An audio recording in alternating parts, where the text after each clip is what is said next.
तो कल मंडे है और हमारा ट्रेडिंग सेशन स्टार्ट होने वाला है। तो पूरे वीक के लिए क्या प्लानिंग होना चाहिए, और एक लास्ट में एक बहुत शानदार सा पॉइंट बताने वाले हैं आपको कि किस तरीके से ऑप्शन का जो प्राइस होता है उसके एनएसई पे हम लोग देख सकते हैं, उसके वेबसाइट पे देख सकते हैं। एनएसई के ऑप्शन चेन में वो बहुत इंटरेस्टिंग होने वाला है। सो एक एक पॉइंट देखेंगे और जो भी मेजर इंडाइसेस है उसमें क्या आने वाले टाइम में हम लोग एक्सपेक्ट कर सकते हैं, कहाँ कहाँ मूव क्या हो सकता है, सब एक बात पे हम लोग देखेंगे। हाई टाइम फ्रेम से लेकर लोअर टाइम फ्रेम तक जो भी एनालिसिस होता है और जिसको आप दिमाग में रख के आने वाले टाइम में एक बेहतर डिसीजन बना सकते हैं, वो भी हम लोग यहाँ पे डिस्कस करने की कोशिश करेंगे। सबसे पहले स्टार्ट करते हैं निफ्टी के डेली टाइम फ्रेम से स्टार्ट करते हैं। जरा ध्यान से यहाँ पे देखेंगे, चार्ट को यहाँ पे जूम कर लेते हैं तो पता चलेगा हमारा कि 13 जून से लगभग अपना मूव स्टार्ट करना स्टार्ट किया था, और यहाँ से मूव स्टार्ट हुआ था और यहाँ पे थोड़ा सा पॉज लिया था 2 दिन। और ये फ्राइडे को स्टार्ट हुआ था, उसके बाद यहाँ पे जब थर्सडे और ये जो वेंसडे था पॉज लिया, यहाँ पे चला पूरा वीक, यहाँ पे खत्म हो गया। फिर मंडे को वोलेटाइल सेशन था और उसके बाद ट्यूसडे को थोड़ा हाइयर खुला, वहां से नीचे की तरफ आया। उसके बाद जो वेंसडे था उसमें हमारा जो ट्यूसडे क्लोजिंग था उसके ऊपर क्लोजिंग दिया, एंड फॉलोड जो थर्सडे को था एक्सपायरी को बहुत शानदार सा मूव दिया ऊपर की तरफ, और फिर यहाँ पे फ्राइडे को थोड़ा सा पॉज लिया। तो जो पॉज लिया इसका अगर हम रीजन ढूंढने की कोशिश करेंगे तो हमें ये बात पता चलेगा कि यहाँ पे क्या है कि एक गैप एग्जिस्ट कर रहा है यहाँ पे, ठीक है। जब ये फॉल करना स्टार्ट हुआ था 27 सितंबर, जब यहाँ पे हाई लगाया था, इसके बाद से ये नीचे टूटता गया था। तो ये गैप यहाँ पे ये शानदार किस्म का गैप था, ये थोड़ा सा बहुत बड़ा तो नहीं है बट है यहाँ पे। उसके बाद ये इस जगह पे देखेंगे ना, तो ये जो पॉइंट है 25,793, यहाँ पे थोड़ा सा होल्ड किया था, उसका सीधा स्लिप किया था और इस पर्टिकुलर जगह तक आ गया था, और अभी हम लोग यहाँ पे हैं। तो कहीं ना कहीं अगर बोला जाए तो हम लोग इस गैप के बीच में एग्जिस्ट कर रहे हैं। इस गैप में हम लोग यहाँ पे कहीं ना कहीं है, ठीक है। कोई इसमें कंफ्यूजन वाली बात नहीं होनी चाहिए। अब देखेंगे जरा इस बात को कि कैसे इसको हम लोग प्ले कर सकते हैं। ओके, तो जैसे मान लो कि हम अगर इस गैप को यहाँ पे मेजर करने की कोशिश करें तो हमें पता चलेगा कि ये जो कैंडल था इसका लो यहाँ पे हो जा रहा है, और ये जो कैंडल है इसका हाई यहाँ पे हो जा रहा है, ठीक है, जिस दिन ये गैप आया था। और अभी फिलहाल जो निफ्टी ट्रेड कर रहा है वो निफ्टी एकदम इस गैप के लोअर बाउंड्री पे है। ये ध्यान से समझेंगे इस बात को, इस गैप के लोअर बाउंड्री में है। और देखें कितना ब्यूटीफुल तरीके से इस गैप के अंदर में थोड़ा तो एंटर ही किया था, लेकिन यहीं से रिबाउंड करके नीचे की तरफ आ गया। यानी कि हम ये कह सकते हैं कि इस गैप में सेलिंग का भी जो कहानी है वो खत्म नहीं हुआ। ये ध्यान से देखोगे, यही गैप का ये ऊपर का पॉइंट था और इसके नीचे में आ गया। यानी कि आने वाले टाइम में 25,640 मान लो ऊपर में और 738 मान लो, लगभग लगभग 100 पॉइंट का जो रेंज होने वाला है ना, ये रेंज बहुत खतरनाक होने वाला है। तो एज एन ऑप्शन बायर आपको इसमें क्लीन मूव ऊपर की तरफ नहीं मिलने वाला, एक बात तो समझ जाइए। दूसरा, यहां से जो सेलिंग हुआ था बहुत ही शानदार से सेलिंग हुआ था, और वो सेलिंग मतलब बढ़िया था, अच्छा था। तुम पूरा क्विक यहाँ पे मूव था, इसे बाउंस करने की कोशिश किया, वहां से भी नीचे आ गया। और नीचे में कोई जगह है जहां पे जाके थोड़ा टाइम तक इस वाले हिस्से में ये अगर रुका है तो सीधे 231 है। तो मे बी पॉसिबल कि कमिंग वीक में जो इस बार ट्रेडिंग सेशन है उसमें ये बहुत बड़ा सा कैंडल बना था, मूव दे दिया था, यहाँ पे रुका हुआ, तो एक टाइम के लिए ये फिर से इस जोन पे आ जाए। देख सकते हैं ना कि इसी जोन के पास से मार्केट बहुत टाइम रुका था और फिर इसी के पास जाके रुक रुक कर यहाँ पे आया। एक बार में इसको तोड़ा, बट एक बार में तोड़कर जाना किसी स्ट्रॉन्ग सेलिंग को ये थोड़ा सा दिक्कत होता है वहां पे। तो एक बार के लिए हो सकता है कि यहाँ पे विजिट करे। और दूसरा कि लॉन्ग साइड का जो ट्रेड है वो इस वाले हिस्से में हमारे लिए ये दिक्कत करने वाला है। ये यहाँ पे स्पेशली अगर हम ऑप्शन बाइंग की बात करेंगे, सेलिंग के लिए तो ठीक है कोई दिक्कत नहीं है, लेकिन बाइंग के लिए अगर यहाँ पे हम देखेंगे तो ये हमारे लिए वहां पे डिफिकल्टी क्रिएट करने वाला है। हमें क्या करना है, हमें यहाँ पे जो सबसे अच्छा जो एक ट्रेड मिल सकता है वो मिल सकता है कि यहाँ से प्राइस है और इस जगह में थोड़ा टाइम रुकने के बाद फेल हो जाए। तो ये डाउन साइड का जो ट्रेड मुझे मिलेगा ना, ये ट्रेड मेरे लिए बहुत ही शानदार सा होगा, काफी रिवॉर्डिंग ट्रेड होगा। हमें इसका वेट करना चाहिए। ये तो हमारा डेली टाइम फ्रेम पे अगर बात करेंगे तो। और बाकी डेली टाइम फ्रेम पे अदर इंडाइसेस को हम लोग देख ले। निफ्टी के बारे में तो आ गया कि वहां से एक छोटा सा सेलिंग के लिए हमको देखने को मिल सकता है। अदर इंडाइसेस में बात करेंगे, जैसे अगर मान लेते हैं बैंक निफ्टी का, तो बैंक निफ्टी तो अपना जो फ्रेश हाई है उसके ऊपर जा चुका है, यहाँ से बढ़ा था, यहाँ से तोड़ा था, और ये इसका ऑल टाइम हाई का जो पॉइंट था उसको तोड़ के आराम से कंफर्टेबली ऊपर की तरफ सस्टेन कर रहा है। और साथ ही साथ इसमें जो लोअर लेवल यहाँ से बाइंग हुआ है और इसके ऊपर में कोई सप्लाई जोन नहीं है, तो ये तो एकदम ओपन टेरिटरी में जा चुका है, कोई दिक्कत ही नहीं है। तो बैंक निफ्टी तो काफी स्ट्रांग दिख रहा है एज कम्पेयर टू निफ्टी बात करें तो। अगर इसके ऊपर रुका रहता है, थोड़ा सा पुल बैक पे मिले, जैसे मान लो कि 447 दिया है और 57,000 है, 300-400 का नीचे की तरफ मिले हमें, तो यहाँ से अपसाइड का हम लोग एक प्लान कर सकते हैं। फिर लोअर टाइम फ्रेम पे जाके भी हम लोग देखेंगे निफ्टी मीडिया की बात करेंगे तो ये तो हमारा अभी डाउन ट्रेंड में ही चल रहा है, ऊपर से कुछ है नहीं। और यहाँ से देखेंगे तो ये एक बार इसका जो हाई यहाँ से जंप मारा था हाई, उसके बाद ये नीचे है, दूसरी बार इस हाई को इसने ब्रीच किया था और यहाँ से ऊपर की तरफ गया है और फिर इस जगह से बाउंस लिया है। अब ये बढ़िया सा मूव रहा है, शानदार मूव रहा है यहाँ पे, लेकिन अब देखना है कि ये जो पर्टिकुलर जोन है यहाँ पे किस तरीके से करते हैं। बाकी देख सकते हैं भारतीय एयरटेल कितना बढ़िया से चला है, तो उसका कंट्रीब्यूशन यहाँ पे साफ देखने को मिल रहा है। और यहीं पे भी थोड़ा सा कंसोलिडेशन फेज में है, जब इसके ऊपर में ब्रेकआउट देगा तो अपसाइड का एक मूव यहाँ पे देखने को मिलेगा। वहीं पे देखेंगे अगर फार्मा की बात करेंगे तो फार्मा काफी टाइम से कंसोलिडेशन जोन में है, ठीक है। इसमें कोई ऐसा डिसाइसिव मूव नहीं मिल रहा है। ये जो इसका इंडेक्स है वो इसी जोन में टंगा हुआ है। तो ये थोड़े मोरे दिन का रेंज नहीं है, अच्छा खासा टाइम है, लगभग अप्रैल के महीने से इसी छोटे से जोन में 21,227 से लेकर और 22, ये मतलब 700-800 पॉइंट का रेंज है, उसी में अटका हुआ है। अगर ब्रेकआउट यहाँ से देता है तो एक ठीक ठाक मूव मुझे यहाँ पे 22,386 तक, फिर उसके बाद ऊपर की तरफ देखने को मिल सकता है। लेकिन एक बार कोशिश किया था इस रेंज को ब्रेक करने का, फिर इसके अंदर में आ गया। तो अभी जब तक एक क्लीन जाके इसको ब्रेकआउट देकर यहाँ पे जब तक रुकता नहीं, सस्टेन नहीं करता है, ये बहुत ज्यादा यहाँ पे कुछ होप अप नहीं रख सकता है। नेक्स्ट आईटी की बात करेंगे तो जो आईटी इंडेक्स है ये लोअर लेवल से तो बहुत बढ़िया से रिकवरी दिया था, यहाँ पे आया था, लेकिन यहाँ पिछले कुछ टाइम से इस जोन में आके अटक चुका है। यहाँ पे ये होगा 39,748 है और ये नीचे देखेंगे 38,258 हो जा रहा है, ठीक ठाक पॉइंट है। और यहाँ पे जाके लोअर लेवल से बाउंस हुआ था। इसमें एक पॉजिटिव ये दिख रहा है ना कि ये यहाँ का जो एक इमीडिएट सप्लाई जोन था ना, इसको ब्रेक कर दिया है। तो ये जो हमारा बार बार हाई लाके नीचे आ रहा था, इसके ऊपर में इस बार ये गया था इस वीक में, तो ऊपर की तरफ गया है और यहाँ से वो नीचे हमें देखने को नहीं आया है। यहाँ से गया डिसाइसिव तरीके से और आगे बहुत ब्यूटीफुल तरीके से यहाँ पे सपोर्ट लेकर फिर अप मूव स्टार्ट किया है।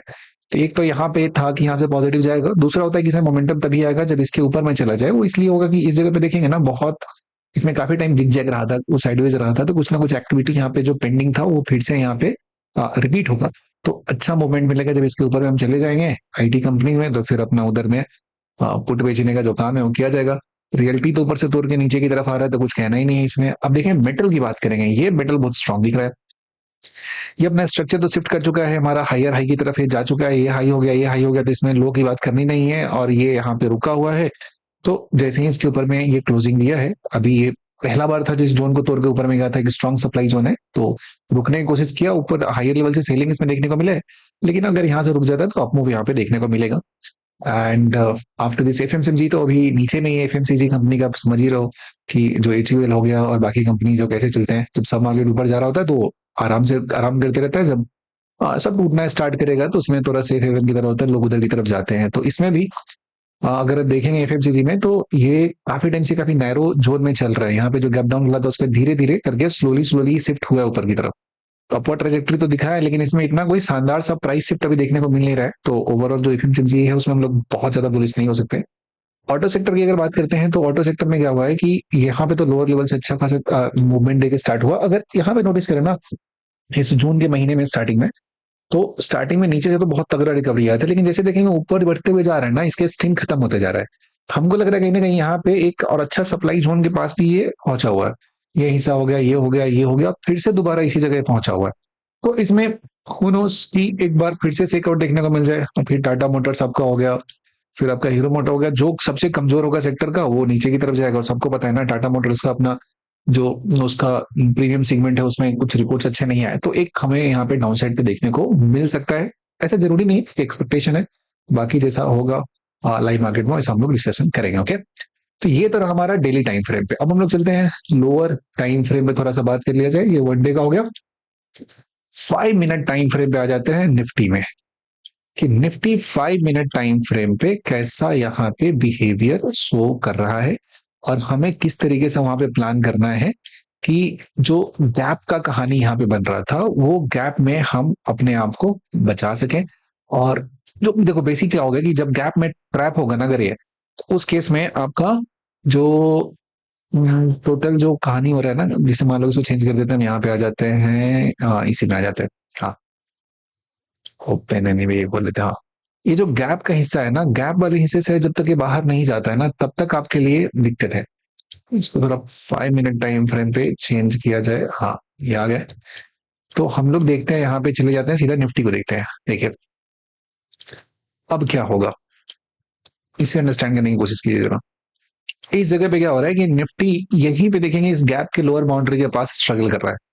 बात समझ रहे हैं? गैप बहुत पावरफुल होता है जब वो डेली टाइम फ्रेम में बनता है, और ये बहुत मतलब काफी कोशिश किया जाने का, लेकिन नहीं जा रहा है। तो एडवाइजेबल ये है कि हम इसमें पूरे पेशेंस के साथ वेट करें, और इसका 50% जो रिट्रेसमेंट है ना, इसके पास तक अगर पहुंच गया, रिजेक्शन मिलता है, तो हमें डाउन साइड का एक बढ़िया ट्रेड मिल जाएगा। बाकी कुछ इसमें कहना नहीं है। जब तक इस रेंज में है, इसको क्या करेंगे हम लोग, अवॉइड करेंगे, यहाँ से वेट करना है।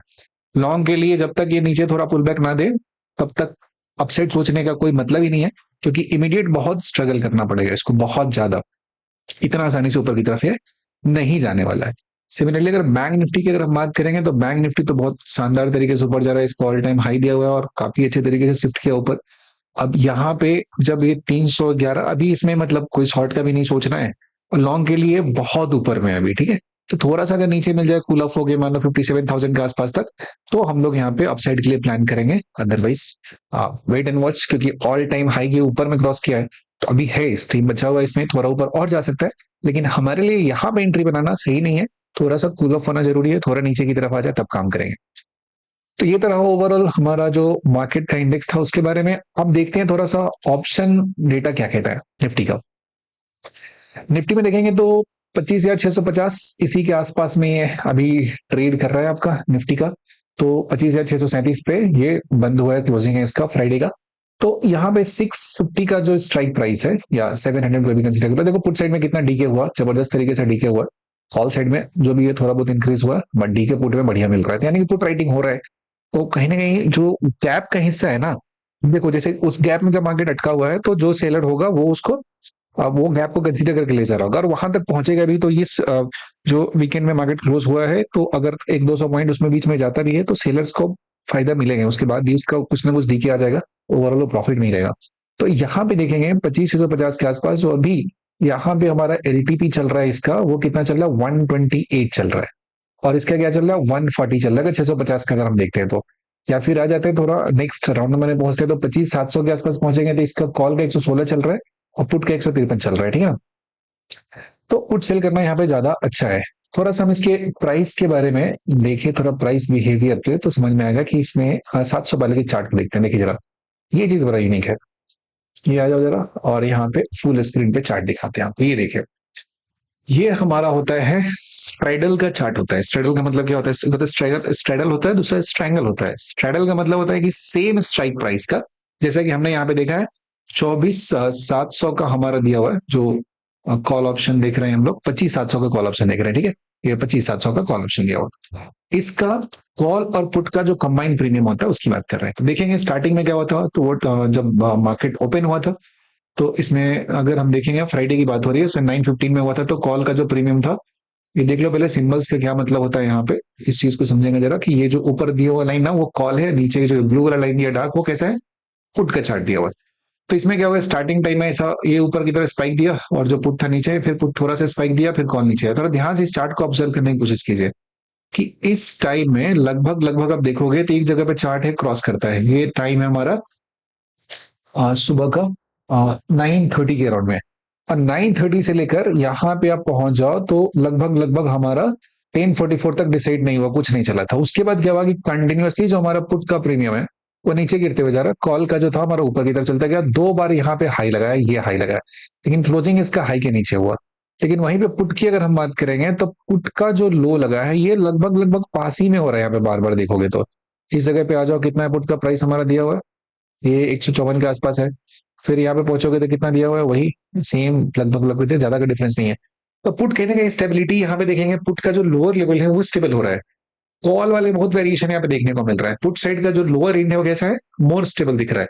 इसका मतलब हो रहा है कि एक झटका तो हमें डाउन साइड का यहाँ पे देखने को मिलेगा, बट रेस्ट मार्केट में कब आता है, किस टाइम में आता है, ये चीज देखना पड़ेगा। और साथ ही साथ एक और बात देखेंगे ना, पुट का जो प्राइस है, ये दिन का 3:03 के बाद यहाँ पे जो लो लगाया था, ये 3 PM के बाद क्या हो रहा है कि अपवर्ड शिफ्ट किया है। यहाँ पे 151 था, उसका हाई लगाया 166 पे, और उसके बाद इसके ऊपर ही क्लोज हुआ। फिर उसके बाद जो लो लगाया था दिन में, लगभग 151 यहाँ पे लो था। इस जगह पे बात कर लेंगे तो कितना हो जाएगा, 152 होगा। तो ये सब दोनों लो है, बहुत पास पास है इसके। इसका टाइम डिफरेंस भी ठीक ठाक है, 2 बजे के आसपास हुआ, तो 1 घंटे के बाद आया, और उसको टूटने नहीं दिया वहां पे। So that's why put side का जो प्रीमियम है ना, कहीं ना कहीं स्टेबिलिटी गेन कर रहा है। बाकी तो मार्केट जिस तरीके से अनफोल्ड करेगा, ऊपर में गैप दिया हुआ है, अगर स्लिप करता है तो डाउन साइड के में बहुत अच्छा सा ट्रेड देखने को मिल सकता है। बाकी जैसे जैसे मार्केट अनफोल्ड करेगा, हम लोग प्लान करेंगे, जो हमारा ट्रेडिंग वीक होने वाला है। All the best for this week.